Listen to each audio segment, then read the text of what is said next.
Mais pour commencer, priorité à l'info avec vous, Florent Carrière. On démarre avec une disparition, celle de Michel Polak, qui casse sa pipe. Il s'est éteint à l'âge de 82 ans. Michel Polak, qui était journaliste, écrivain, critique littéraire. Il était aussi producteur. En 1955, il avait créé et animé Le Masque et la Plume, émission qui est encore diffusée sur France Inter. Il avait présenté également l'émission Droit de réponse sur TF1. Et puis, il a également intégré des rédactions comme L'Événement du jeudi ou encore Charlie Hebdo. Bonsoir Jean-François Kahn, merci d'être avec nous en direct sur BFM TV. Vous avez travaillé avec Michel Polak pendant de nombreuses années. Que vous inspire-t-il quand vous pensez à ce que vous avez pu faire avec lui? Je n'ai pas vraiment travaillé avec lui, simplement j'ai été très souvent dans son émission qui s'appelait Droit de réponse. D'abord j'étais dans la première, qui était quand même une émission dont tout le monde se souvient. C'était cette fameuse émission comme on n'en avait jamais vu, mais absolument jamais vu à la télévision. Et je vous signale, entre parenthèses, que c'était TF1. C'est sur TF1, la première télévision de France. C'était en 1981. Voilà, 35%, 40% d'écoute. Et là, il y a eu cette fameuse émission avec Gainsbourg soufflant dans son ballon et transformant son ballon en zizi, quoi, faut bien le dire.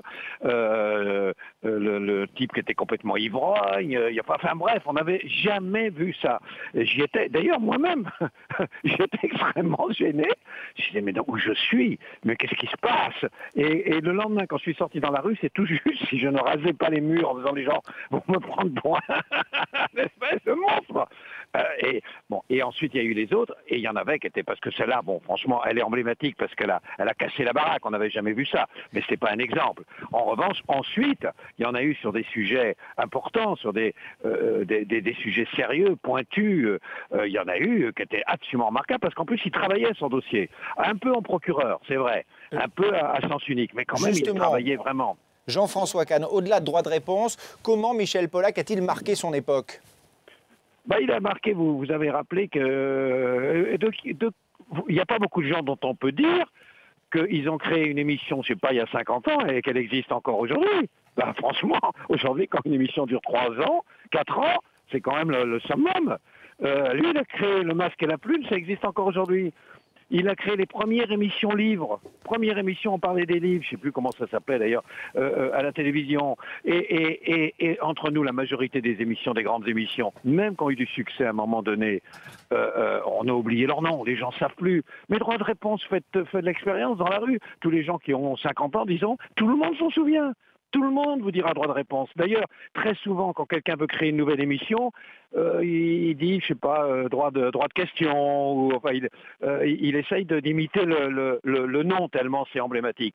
Donc, en ce sens, il a marqué son époque. Alors, comme tout le monde avec ses qualités et ses défauts, bien sûr qu'il y avait des défauts, bien sûr, encore une fois, qu'il était un peu à sens unique, qu'il était un peu procureur, que voilà, que c'était pas, ses émissions étaient pas toujours, comment dirais-je, le summum de l'objectivité. Mais lui était peut-être pas objectif, c'est-à-dire il allait dans un sens. En revanche, les gens qui l'invitaient représentaient absolument toutes les sensibilités.